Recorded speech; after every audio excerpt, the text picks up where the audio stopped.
আসসালামু আলাইকুম ভিউয়ার্স, আমি এখন চলে আসছি খোকন ভাইয়ের সাথে কথা বলার জন্য।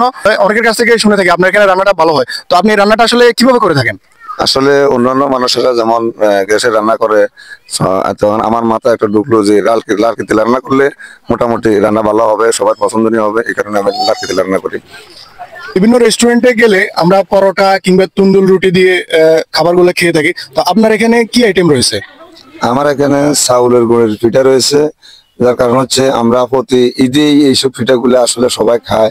তো আমার মনে এই জাগলো যে আমি যদি প্রতিদিন করি, মোটামুটি আল্লাহর মতে সবাই যেন প্রতিদিন এই দুই একজনে করে খাইতে পারে ইনশাল্লাহ। এই পিঠাটা সবারই পছন্দ, এই কারণে আমি চাউলের গুঁড়ি পিঠা করতেছি আর সাথে পরোটা।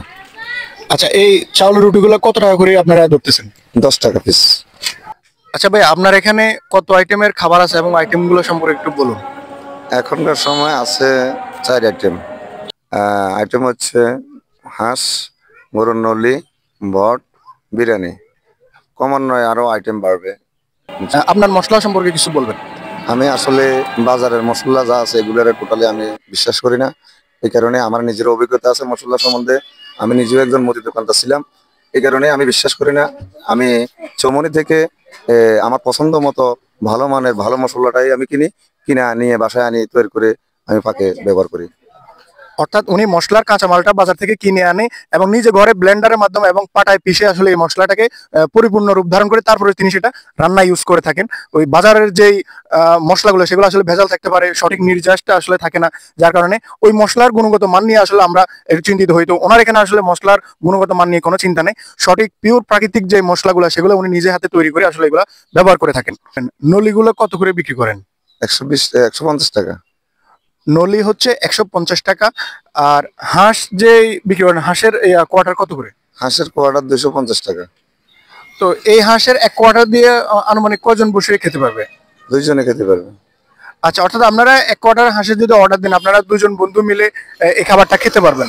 আপনার এই রেস্টুরেন্টে আসলে কয়টা থেকে কয়টা পর্যন্ত চালু থাকে? 4টা থেকে রাত 11টা পর্যন্ত ইনশাল্লাহ পরিপূর্ণ পাবে।